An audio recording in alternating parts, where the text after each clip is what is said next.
Kisah Nabi Isa, alaihi salam. 1. Maryam ibunda Nabi Isa. Maryam sejak kecil diasuh oleh mendiang Nabi Zakaria, ia seorang gadis yang baik budi pekertinya. Sesudah menginjak usia dewasa ia selalu mengurung diri di tempat ibadah. Sama sekali tak pernah berhubungan dengan orang lain. Pada suatu hari Nabi Zakaria menengok Maryam di tempatnya, ia terkejut melihat aneka buah-buahan berada di kamar itu.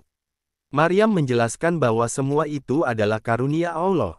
Nabi Zakaria percaya akan hal itu. Memang tidak mustahil Maryam yang suci, takwa dan tunduk pada perintah Allah itu mendapat karunia berupa makanan dari sorga.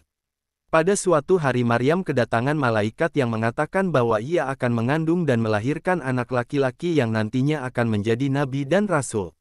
Maryam heran, bagaimana bisa ia seorang perawan, belum bersuami akan mempunyai anak. Malaikat menjawab bahwa jika Allah menghendaki sesuatu cukuplah berkata, jadilah, maka kehendaknya pun jadi. 2. Maryam mengasingkan diri. Ternyata betul, tidak berapa lama kemudian Maryam hamil.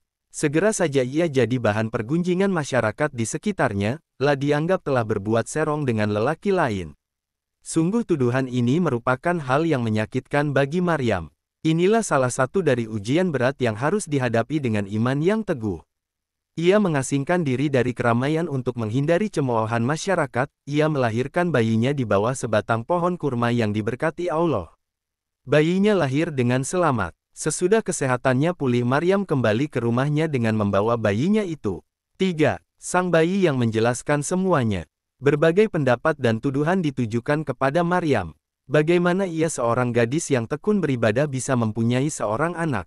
Tanyakanlah pada bayi itu sendiri, kata Maryam menjawab pertanyaan orang-orang di sekitarnya. Walau merasa ragu, dan menganggap Maryam tak waras mereka bertanya pula kepada Isa, anak Maryam yang masih bayi itu. Tak disangka Isa yang masih bayi itu bisa menjawab atas kehendak Allah, aku adalah hamba Allah, akan diturunkan kepadaku kitab Injil. Allah telah memilihku menjadi seorang nabi, menjadikanku orang yang mendatangkan berkah dan mengajarkan kebaikan, memerintahkanku untuk mendirikan salat dan membayar zakat selama hidupku, berbuat baik kepada orang tuaku. Aku tidak sombong pada orang lain dan tidak tenggelam dalam maksimal. Allah memberiku keselamatan pada hari lahirku dan kematianku dan juga pada hari kebangkitan di hari kiamat. Dengan demikian yakinlah mereka bahwa Maryam mamang suci bersih dari tuduhan mereka selama ini. 4.